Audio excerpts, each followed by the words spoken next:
Shri Pallissery telephone line ചേരുന്നുണ്ട്. ശ്രീ ഞാനൊന്ന് ഇടപെടുകയാണ്. ശ്രീ പല്ലിശ്ശേരി, താങ്കൾക്ക് അങ്ങനെ ഒരു കാര്യം തോന്നുന്നുണ്ടോ? ഇവിടെ മമ്മൂട്ടി ഉള്ളത് കൊണ്ട് മമ്മൂട്ടിക്ക് തന്നെ മികച്ച നടനുള്ള പുരസ്കാരം കൊടുത്തേ തീരൂ എന്ന, കാരണം ആ കഥാപാത്രവും അത്ര ശക്തമായിരുന്നു. അങ്ങനെ ഒരു നിലപാടിലേക്ക് ജൂറി എത്തുകയായിരുന്നു. അവിടെ ആസിഫ് അലിയും ടൊവിനോയും പ്രത്യേക ജൂറി പരാമർശത്തിലേക്ക് തള്ളപ്പെട്ടു.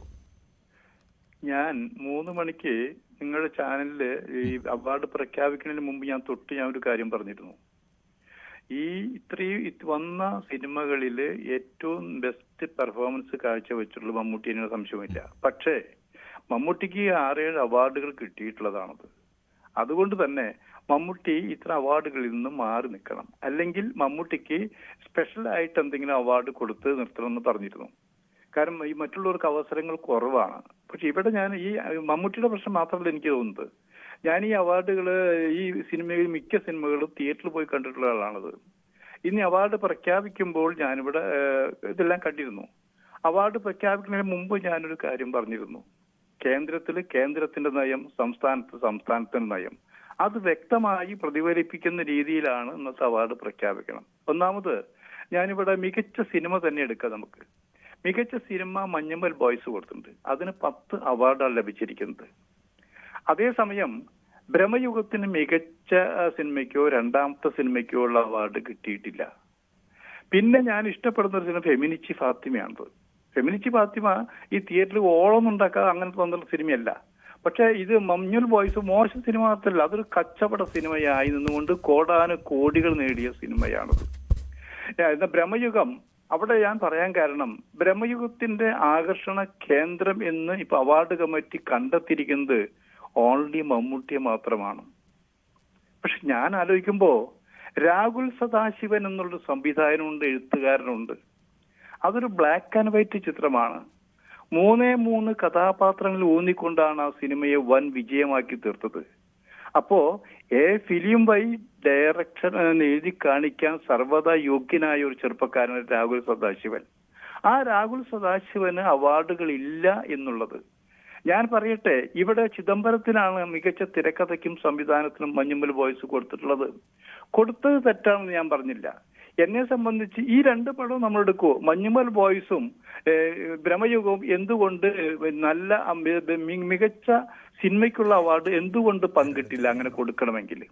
അപ്പൊ അങ്ങനെ അപ്പൊ തിരക്കഥ ഈ ബ്രഹ്മയുഗം കണ്ടവർക്കറിയാം. ഞാൻ ഈ സിനിമകൾ കണ്ടിട്ട് പറയുന്നതാ. ബ്രഹ്മയുഗം കണ്ടിട്ട് വരുമ്പോ അതിന്റെ തിരക്കഥ, അതിന്റെ സംവിധാനം, അതിന്റെ മ്യൂസിക്, അഭിനയത്തിന് വേറൊരു കാര്യം കൂടി ഉണ്ട്. മമ്മൂട്ടിക്ക് ബെസ്റ്റ് മികച്ച നടൻ അവാർഡ് കൊടുത്തപ്പോ അതിൽ സിദ്ധാർത്ഥ ഭരതനും സൗബിൻ ഷഹീറിനാണ് സ്വഭാവം നടനുള്ള അവാർഡ് കൊടുത്തിട്ടുള്ളത്. അതിനേക്കാൾ മികച്ചൊരു ചെറുപ്പക്കാരൻ നമ്മൾ പറഞ്ഞു. സിദ്ധാർത്ഥ ഭരതനൊപ്പം തന്നെ അഭിനയിച്ച അർജുൻ അശോക് എന്നൊരു ചെറുപ്പക്കാരുണ്ട്. ആ ചെറുപ്പക്കാരാണ് സത്യത്തില് മമ്മൂട്ടിയോടൊപ്പമോ തൊറ്റു താഴെയോ മികച്ചതായിട്ടുള്ളത്. ഈ ചെറുപ്പക്കാരനില്ലെങ്കിൽ മമ്മൂട്ടി ഇല്ല. ഈ 2 ചെറുപ്പക്കാരനില്ലെങ്കിൽ മമ്മൂട്ടിയുടെ അഭിനയം ഇത്രയും മികച്ചു നിൽക്കാൻ വഴിയില്ല എന്നാലോചിക്കണം. അപ്പൊ നമ്മള് ബോധപൂർവം നിങ്ങളല്ലേ കൊടുക്കുവോ? സ്വഭാവം നടന്ന അവാർഡ് കൊടുക്കുമ്പോ സിദ്ധാർത്ഥ ഭരതനും അർജുനും കൊടുക്കുവോ? അതല്ലേ എത്ര പേർക്ക് കൊടുത്താൽ എന്താ? ഇത്ര പേർക്ക് കൊടുക്കാവുന്നൊരു തീരുമാനമില്ല. മികച്ചത് എന്ന് തോന്നുമ്പോൾ നിങ്ങൾ 2 പേർക്ക് പങ്കിടുമ്പോൾ മികച്ചായ മറ്റൊരു നടൻ നിങ്ങൾ മികവിൽ മികച്ചത് എന്നുണ്ടല്ലോ, ഒരാളെ കണ്ടെത്താമല്ലോ അവിടെ. ഏതോ മികവിൽ മികച്ചത് എന്നുണ്ടല്ലോ, ഒരാളെ കണ്ടെത്താമല്ലോ. അങ്ങനെ ഒരു ചോദ്യം തെരഞ്ഞെടുക്കോ? അപ്പോ താങ്കള് ഈ ബ്രഹ്മയുഗം, ഞാൻ എന്റെ അഭിപ്രായമാണ്, അവാർഡ് എന്റെ അഭിപ്രായം, ബ്രഹ്മയുഗം കണ്ടവർക്കറിയാം. ഈ സിദ്ധാർത്ഥ ഭരതനും അർജുൻ അശോകനും തൊരിക്കും മികവിൽ മികച്ചത് ആരാണെന്ന് പറയാൻ കഴിയുമോ? അവിടെ ചോദ്യമുണ്ട് നമുക്ക്. പിന്നെ നമ്മൾ വേറെ നടക്ക, ആസിഫ് അലിയുടെ അഭിനയം മോശമായിട്ടുണ്ടോ? മോശമായിട്ടെന്ന് പറയാൻ പറ്റില്ല. ആ ചെറുപ്പക്കാരൻ ഒന്നെങ്കിലും സ്പെഷ്യൽ ജൂറി അവാർഡെങ്കിലും കൊടുക്കാമായിരുന്നില്ലേ? പരാമർശമല്ല എങ്കിലും ഒരു സ്പെഷ്യൽ ജൂറി അവാർഡെങ്കിലും കൊടുക്കാമായിരുന്നില്ലേ? അപ്പൊ ഇതെന്താ കാരണം? ഒരു കാര്യം മനസ്സിലായി. മമ്മൂട്ടിക്ക് അവാർഡ് കൊടുക്കുമ്പോൾ മമ്മൂട്ടി ഫിലിം ബൈ മമ്മൂട്ടി എന്ന് പറയാനാണ് ആഗ്രഹിക്കുന്നത്. അല്ലെങ്കിൽ പിന്നെ ആ പടത്തിന് തിരക്കഥയ്ക്ക് കൊടുത്തിട്ടില്ല, ആ പടത്തിന് പിന്നെ മികച്ച സംവിധാനം കൊടുത്തിട്ടില്ല. ഇത് 2 പടങ്ങളൊന്നും പങ്കിട്ടെടുത്തിട്ടില്ല എന്നാലോചിക്കണം. ഞാനിപ്പോ ആയിരിക്കും വേറൊരു കാര്യമാണ് ആയിരിക്കുന്നത്. ഇവിടെ MT വാസുദേവൻ നായരും ഹരിഹരനും ചേർന്ന് കുറെ സിനിമകൾ ചെയ്തിട്ടുണ്ട്. ആ സിനിമകൾക്ക് നിരവധി അവാർഡുകൾ കിട്ടിയിട്ടുണ്ട്. പക്ഷെ ആ അവാർഡ് പ്രഖ്യാപിക്കുമ്പോൾ ഹരിഹരന്റെ പേരുണ്ടാവാറില്ല. അവിടെ film by MT Vasudevan Nair എന്ന് പറയാനാണ് ആഗ്രഹിക്കുന്നത്. അവിടെ ഹരിഹരൻ എന്ന ഡയറക്ടറെ പ്രോത്സാഹിപ്പിക്കാനോ കൊടുക്കാൻ കളികൾ നടന്നിട്ടുണ്ടെങ്കിൽ കളികൾ നടക്കാറുണ്ട്. നമ്മൾ അതൊന്നും കുറച്ച് കാണിക്കാൻ പാടില്ല. അതുകൊണ്ട് തന്നെയാണ് ഞാൻ നേരത്തെ പറഞ്ഞത്, കേന്ദ്രത്തിന്റെ അവാർഡ് പ്രഖ്യാപിക്കുമ്പോൾ വേറെ അഭിപ്രായം പറഞ്ഞു, സംസ്ഥാന അവാർഡ് പ്രഖ്യാപിക്കുമ്പോൾ വേറെ അഭിപ്രായം പറഞ്ഞു. മറ്റൊരു കാര്യം കൂടെ, കേന്ദ്രത്തിന്റെ അവാർഡിനെ കുറ്റം പറഞ്ഞ അല്ലെങ്കിൽ ദേശീയ പുരസ്കാര നിർണയത്തെ കുറ്റം പറഞ്ഞയാൾ സംസ്ഥാന അവാർഡ് നിർണയത്തിലെ ജൂറി ചെയർമാനായിട്ടിരിക്കുകയായിരുന്നു ശ്രീ പ്രകാശ് രാജ്. അതെ, ഞാൻ പറഞ്ഞു വരുന്നത് ഇവിടെ വിജയരാഘവൻ അവിടെ നമ്മൾ കുറ്റം പറഞ്ഞിട്ടുള്ളത്. കുറ്റം പറഞ്ഞിട്ടുണ്ട്. അവിടെ നമ്മളെന്താ പറഞ്ഞത്, നല്ല നടനുള്ള അവാർഡ് കൊടുത്തിട്ടില്ലല്ലോ പറഞ്ഞ് പരിഹസിച്ചില്ല. ഇവിടെ അതുപോലും പരാമർശം വരുന്നില്ല.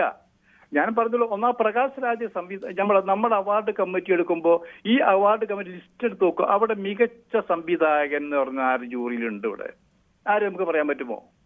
പ്രകാശ് രാജ് മികച്ച സംവിധായകനല്ല. ഒരു സിനിമയുടെ കപ്പിത്താൻ സംവിധായകൻ. നമ്മൾ വന്ന ജൂറി അവാർഡിൽ ചെയർമാൻമാരെ ഇരുന്ന ഭൂരിഭാഗം പേരും ഇവിടെ മികച്ച സംവിധായകരായിരുന്നു.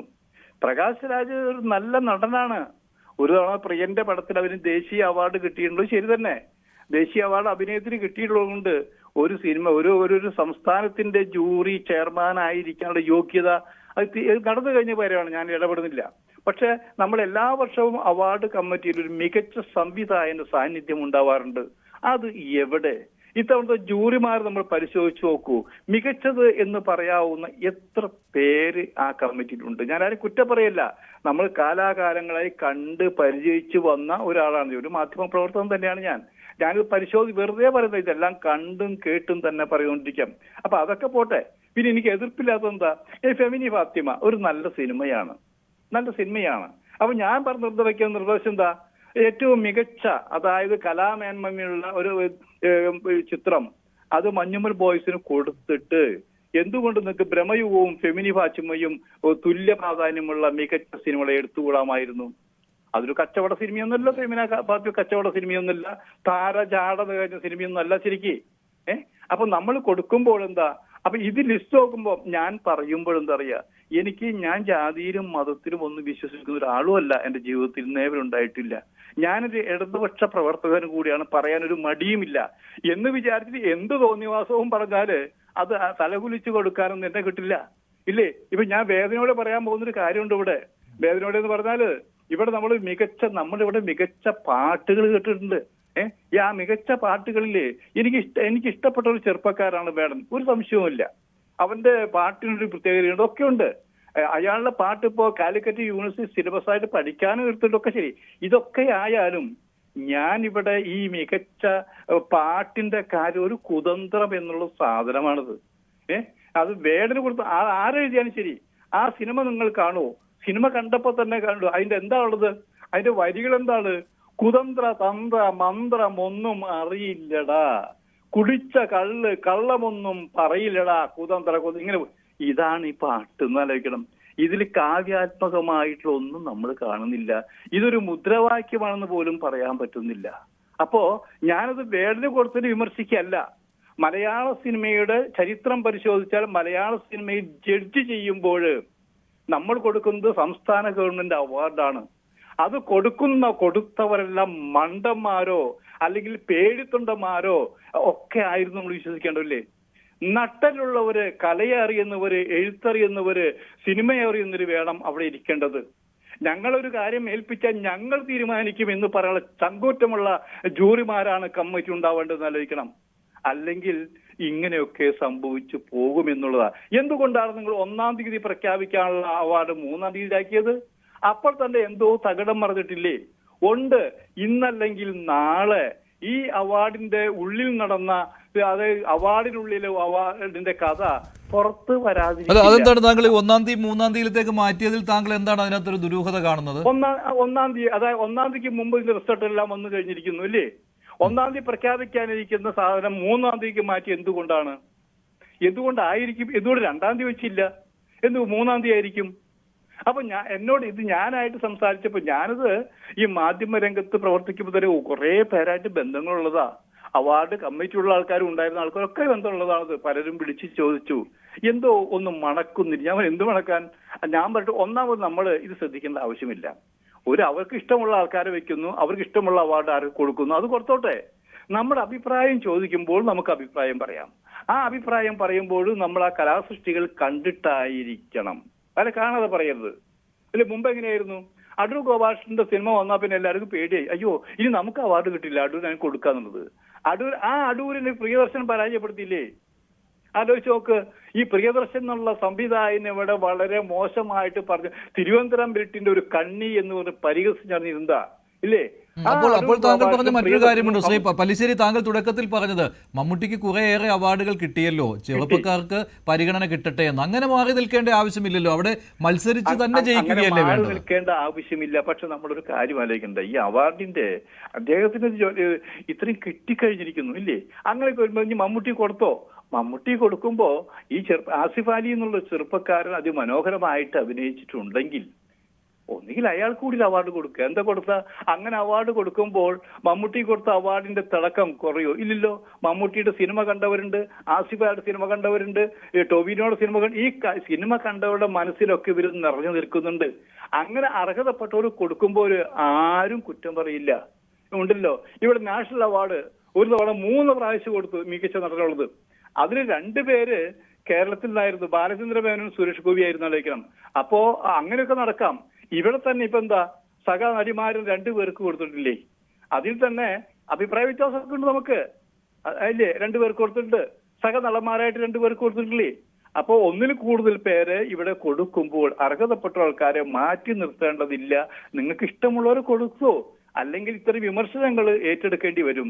അപ്പോ ഈ സംസ്ഥാന ഗവൺമെന്റ് അവാർഡിന്റെ വില ഇടിഞ്ഞുകൊണ്ടിരിക്കുന്നു എന്ന്. പക്ഷെ താങ്കൾ ഇതുവരെ 1-ാം തീയതിയിൽ നിന്ന് 3-ാം തീയതിയിലേക്ക് മാറ്റിയതിന്റെ കാരണം കുറച്ചുകൂടി വ്യക്തമാക്കി പറയാൻ പറ്റുമോ? 1-ാം തീയതിയിൽ നിന്ന് 3-ാം തീയതിയിലേക്ക് മാറ്റിയതിന്റെ കാരണം ഞാൻ പറഞ്ഞിട്ടില്ലും പലരും സംശയത്തോടെ ചോദിക്കുന്ന ഒരു കാര്യമുണ്ട്. കാരണം ഇതിലെന്തോ തകിടം പറഞ്ഞിട്ടുണ്ട്. ഈ അവാർഡിന്റെ ചില മാറ്റി എഴുതിയിട്ടുണ്ട്, ചില അവാർഡുകൾ മാറിയിട്ടുണ്ട്. നമ്മൾ രാഷ്ട്രീയം പറയുന്നുണ്ട്, രാഷ്ട്രീയം ജാതി എല്ലാം ഇടകലർന്ന ഒരു അവാർഡാണ് ഇത്തവണത്തെ അവാർഡ് എന്ന് പറയാൻ ഒരു മടിയും എനിക്കില്ല എന്നുള്ളതാണ്. അത് എവിടെ മറഞ്ഞു, എങ്ങനെ മറഞ്ഞു എന്നുള്ളത് ഈ അവാർഡ് കമ്മിറ്റിയിൽ ഉള്ളിലുള്ള മെമ്പർമാരിൽ ചിലർ തന്നെ പറയും. അപ്പൊ നമുക്ക് അതിനെക്കുറിച്ച് വിശദമായിട്ട് എനിക്ക് ഒരു കാര്യം തോന്നുന്നു, വിജയരാഘവൻ ഫൈനൽ റൗണ്ടിൽ എത്താത്തതിലുള്ള അത്ഭുതമാണ്. അതെ, അത്ഭുതം. വിജയരാഘവൻ വേണ്ടി പറയാൻ ആളില്ല. വിജയരാഘവൻ ആരുടെയും പുറകെ ചൊറിഞ്ഞു നടക്കാറില്ല, ആരുടെ കൊടിയും പിടിക്കാറില്ല എന്നാലോചിക്കണം ഇല്ലേ? നമുക്കതൊക്കെ വിഷമുള്ള കാര്യം. ഉർവശി ഉണ്ടായിരുന്നല്ലോ ഇല്ലേ? ഉർവശി ഉണ്ടായിരുന്നല്ലോ.